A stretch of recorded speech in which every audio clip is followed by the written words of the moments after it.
Gun Shalom Akim. I want to give all praise, honor, and glory to Yahawah, Bahasham, Yahawashi, Bahasham Qadash. Double honors to the elder apostles of great Millstone who teach and rule well, and Shalom to the sincere Akim, spreading truth and sincerity. Shalom. In this video, I want to go into the topic of slavery, and to be more specific, I want to explain who are going to be the first ones to go into slavery after Yahawashi comes back and the kingdom of Israel, it has been established upon the earth. So this is a video on YouTube concerning a series that was supposed to come out, but whether it's coming out, whether it's going to be a movie, I'm not very sure. But what I do want to use concerning this video is the edification that can be brought out, because we as a nation, the nation of Israel, so-called Negroes, Latinos, and Native Americans, and those scattered among the heathen nations, looking like the heathen nations, we have been serving slavery, the hardest of all the people upon the earth. And why is that? Because we transgressed the lost commandments of Yahweh Shem Yahawashi. You see, this is Daniel.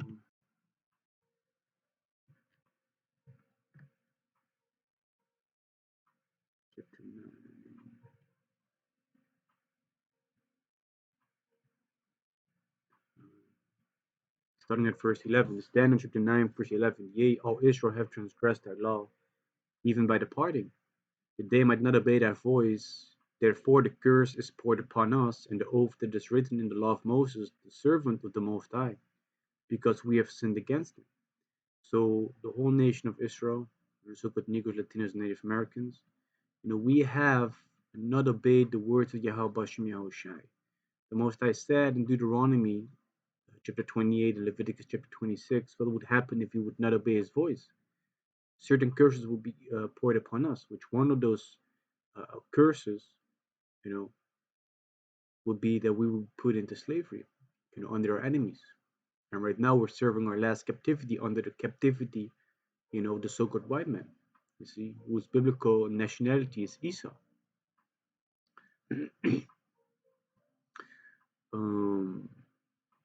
Verse 12, and he hath confirmed his words which he spake against us, and against our judges that judged us, by bringing upon us a great evil. For under the whole heaven hath not been done as hath been done upon Jerusalem. So we as a nation, we have suffered the most of all the nations upon the earth. And why is that? Well, let me explain you that as well. This is Amos chapter 3 and verse 1. Hear this word that the Lord Yahawah hath spoken against you, O children of Israel, against the whole family which I brought up from the land of Egypt, saying, you only have I known of all the families of the earth, therefore will I punish you for all your iniquities. See, so the Most High is only dealing with the nation of Israel. Therefore are we being chastised. And if you go into the scriptures, you can see that the Most High has chastised us a lot. He punished us, we went into captivity, the Most High redeemed us when we repented, whether a certain time period came to pass, and then the Most High would allow us to get back into the land, or we will be allowed to return back to Israel, you see. But every time we had to be punished before that, but what I want to go into in this lesson is the fact that we have been serving slavery under all these heathens, and this last captivity is under the so-called white man. I'm going to bring out a quick precept in the book of Maccabees to show you that all these heathen nations had us in captivity as well. This is First Maccabees chapter 2 verse 10. What nation hath not had a part in her kingdom, the kingdom of Israel, and gotten over spoils? So what nation has not robbed us and had us in captivity? Which is a rhetorical question, because all these nations at one point in time had us in subjection, you see.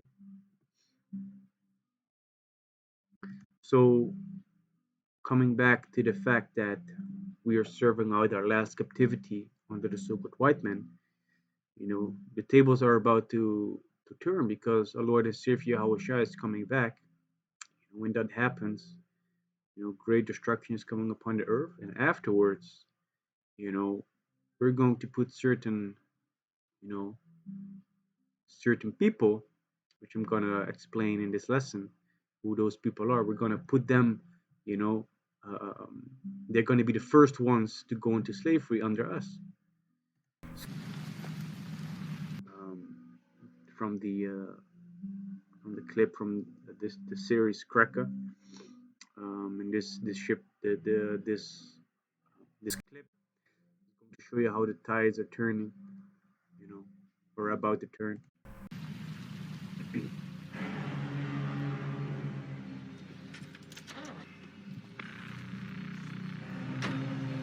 So the text that you're seeing in the screen, that is going into all the things that the so-called white man has done towards our people. You see? Hey, how's it going? Why don't you step out?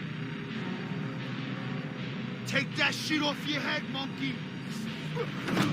Sure that black monkey would fuck you are!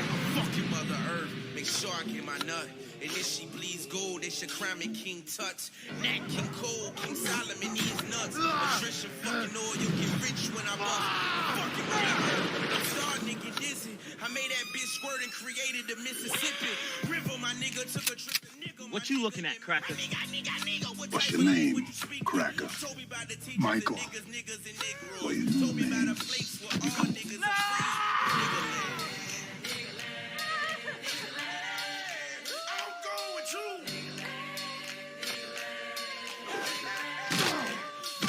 Where I come from, this isn't the way it's supposed to be. Yeah, you are, Cracker.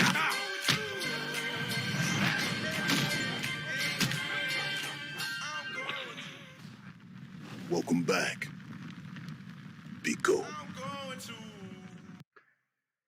So yeah, what you could see is that the tides were turning, and in this clip, you could see that the so-called white man, was in captivity under the so-called Negroes. You see, but when the kingdom comes, all these other nations are going to be under us as well.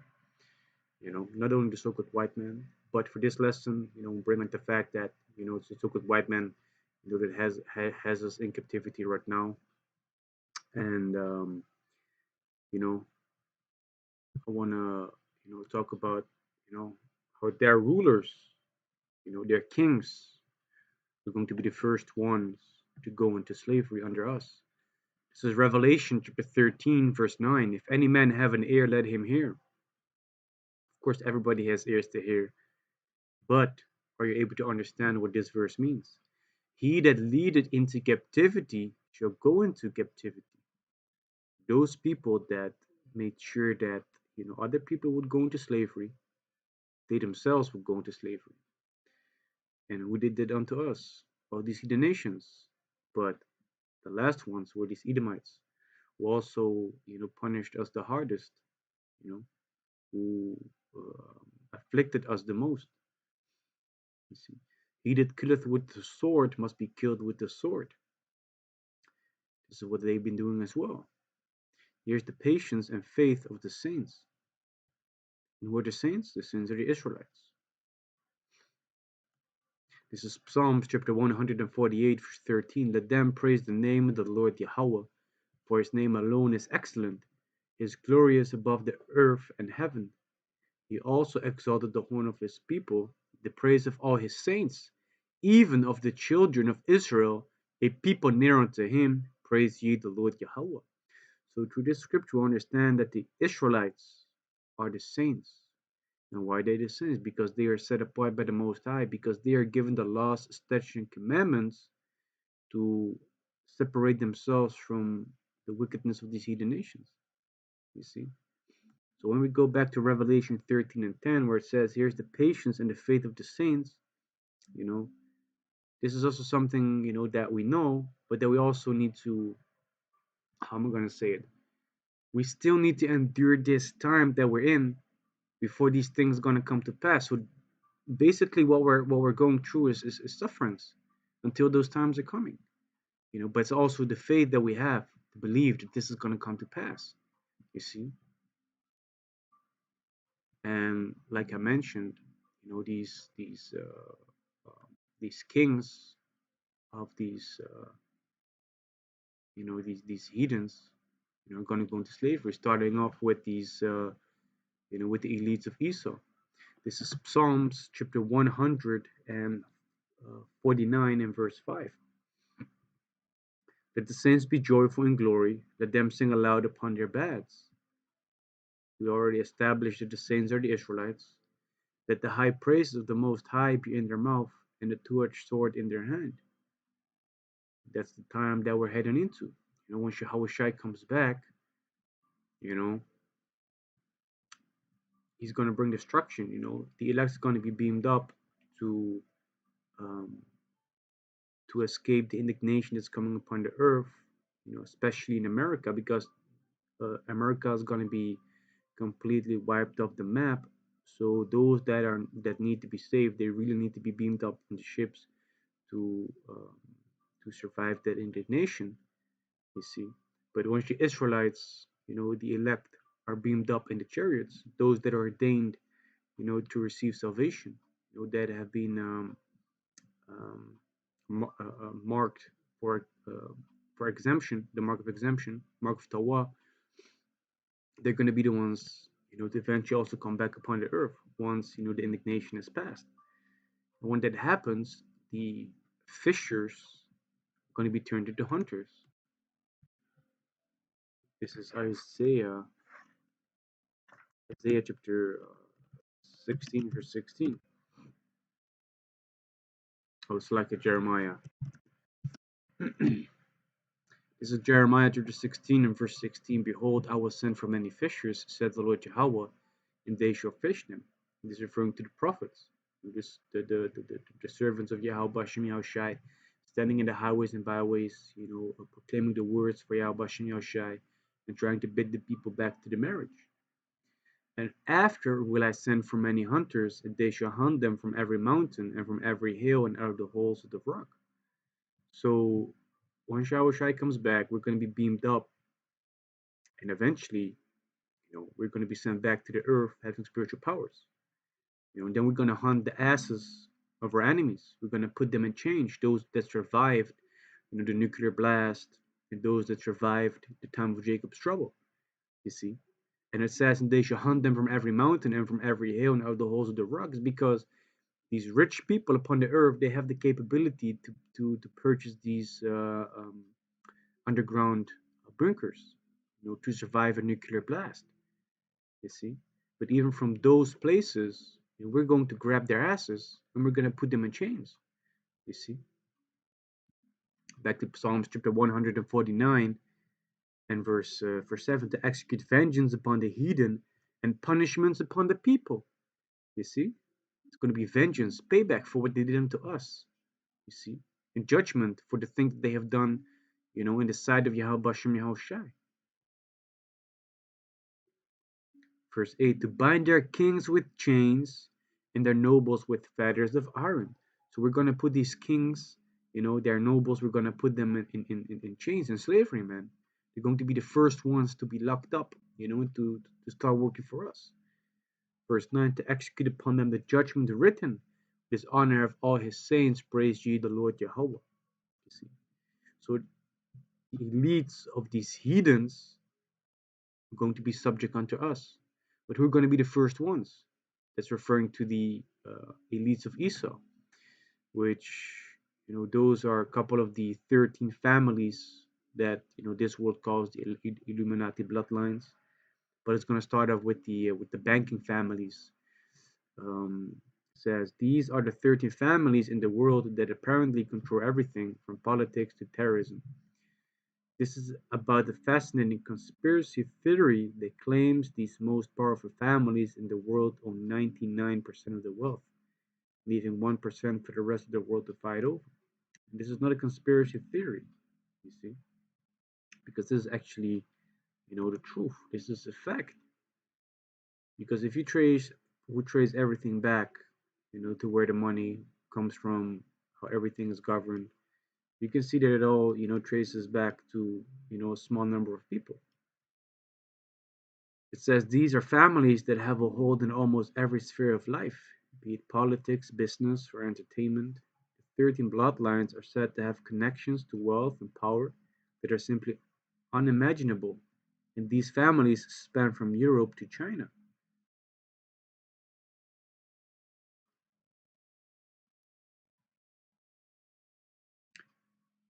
It says the leading researcher behind the Illuminati families is a man named Fritz Springmeier, an author and educator, and he has presented some of the most compelling details about the Illuminati bloodline. Before you read the following article about Illuminati families, it is imperative that you realize that all these are popular points of view and remain just a conspiracy theory, unless proven otherwise, but goddamn, it's a great conspiracy theory. Well, it's not a conspiracy theory, it's actually a conspiracy fact, because this is something that is actually going on upon the earth, whether you want to believe it or not. It's up to you to decide what you want to believe. But we, through the spirit and power of Yahawashi, we understand that this is the case. Because the majority of these people, you know, the Astor bloodline, the Bondi bloodline, the Collins, the DuPont, the Freeman, the Kennedys, the Lees, the Onassins, the Rockefellers, the Russell, the Von Duyn, the Merovingian, the Rothschilds. The majority of these people are Edomites. Their lineage goes back to Esau, Edom, the so-called white men upon the earth. There's even speculation that the Lee bloodline goes back to Esau as well. You see, infiltrated through some, I say that, laying down with the, correct is Moab, with the seed of Moab. You know, because you are what your father is. But don't hold me accountable on this. But you know, if you want to know it for sure, do some research about yourself. But we know and understand that, yeah, it's a so-called white man that's in rulership right now. They have the power, you know, as it says in Job chapter 9, verse 24, the earth is given into the hand of the wicked. He covered the faces of the judges thereof. If not, where and who is he? So if something has been given into your hand, it means that you have control, you have power. So the Most High gave the earth in the hands of the so-called white men. So they're in control of everything that happens upon the earth. They're in power. You know, if we go back to the article, it says these are families that have a hold in almost every aspect of life, every sphere of life, be it politics, business, or entertainment. The 13 bloodlines are said to have connections to wealth and power that are simply unimaginable. These families span from Europe to China. You see? That shows you that, yeah, these people are in control, man. And they're being referred to as the Illuminati. But the Bible names them by a different thing. It says, Psalms chapter 64, verse 2, hide me from the secret counsel of the wicked, from the insurrection of the workers of iniquity. So what's the secret council referring to? That's talking about the Illuminati, that are coming together in so-called secret, have their meetings, plotting things, that they want to bring to pass upon this earth. You see, that's what King David prayed for. He prayed, to be hid from that. You see. Let me see what the word insurrection goes into. Ragash, throng, company, throng, scheming.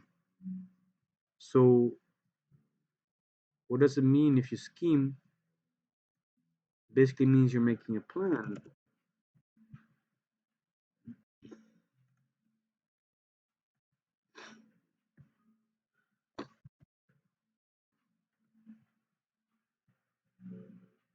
It says a scheme, a secret or devious plan, a plot. So when it talks about that insurrection, it means them coming together, because the word insurrection also means coming together. me see.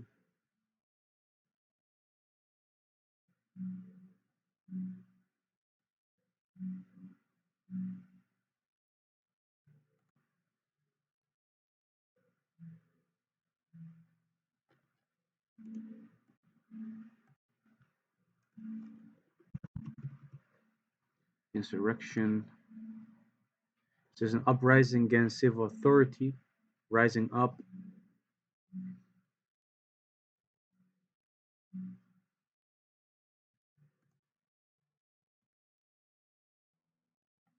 To rise in opposition or insurrection. So these people are coming together with their plan to oppose, basically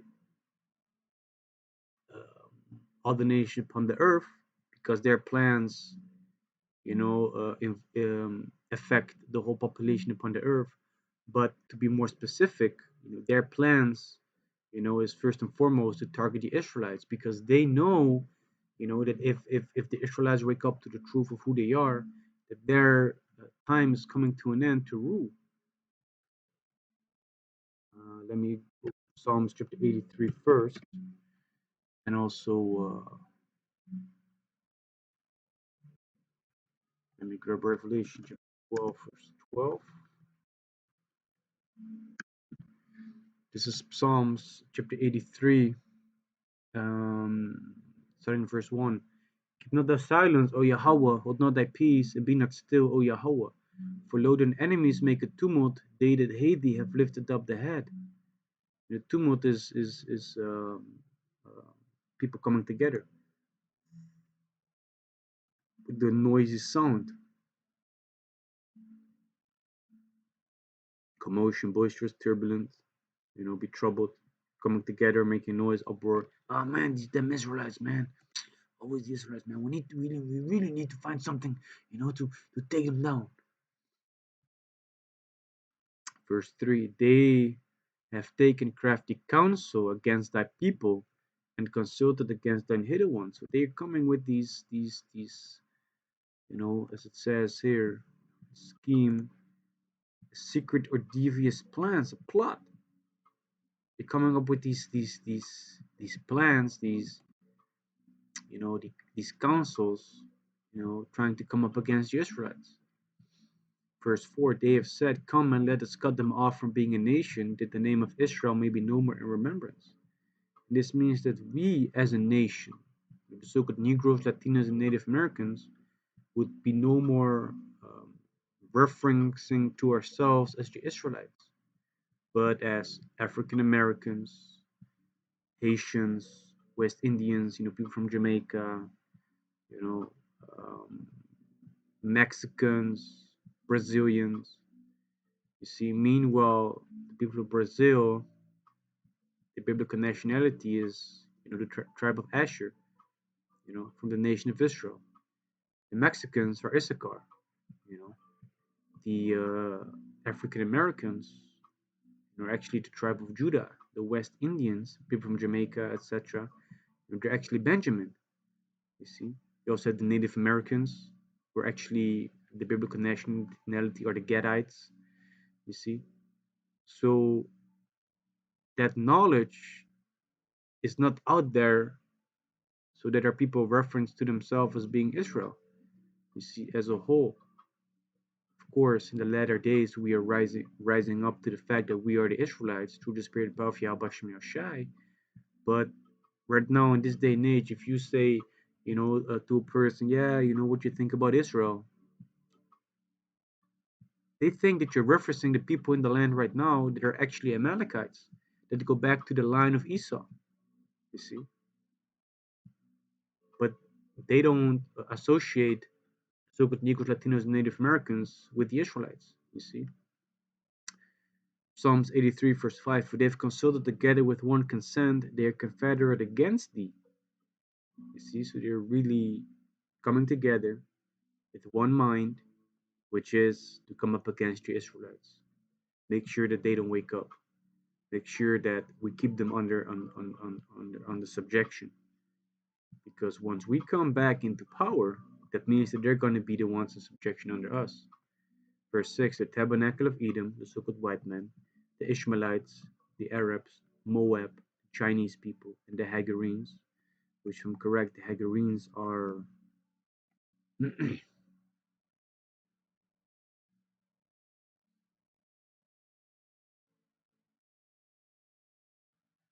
hmm,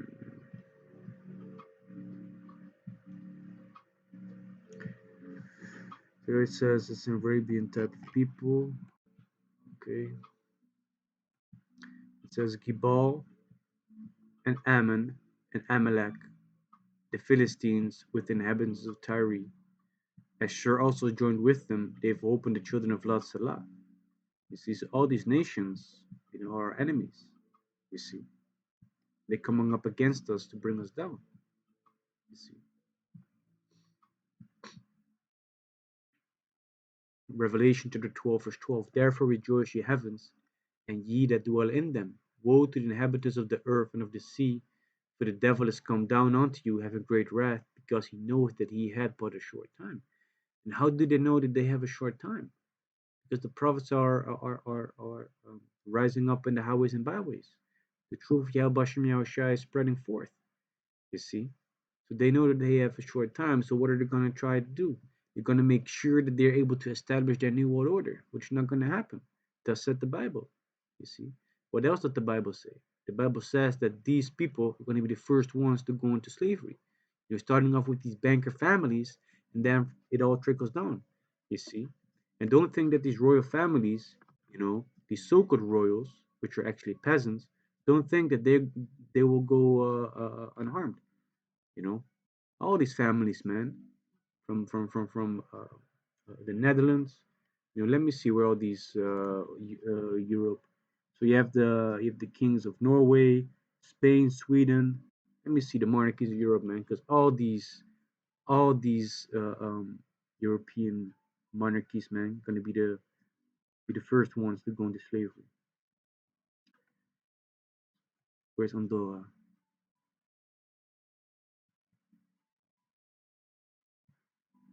The king and queens of Belgium, Denmark, Liechtenstein, Luxembourg, Monaco, the Netherlands, Norway, Spain, Sweden, the UK.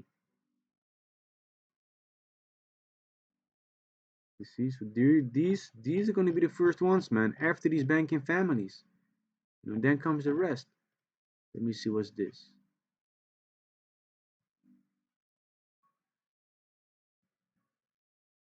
Hmm.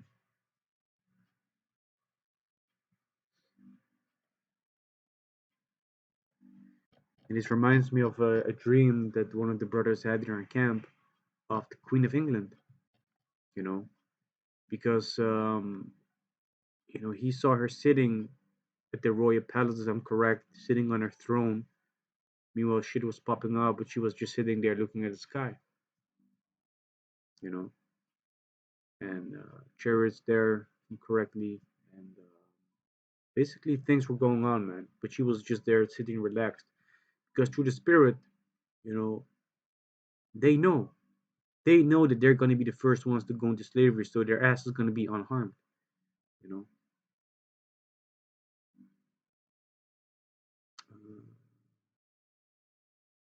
Let me see.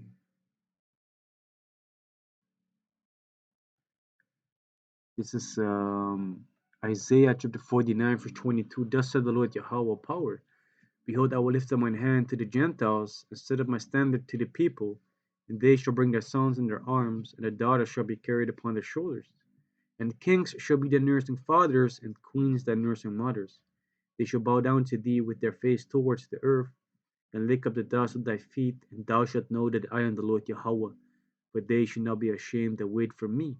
You see, so the kings, the nobles, the so-called nobles, the so-called rulers, of these heathens, starting off with these banking families and then trickling down, they're going to be the ones that are going to be serving us the first, you see.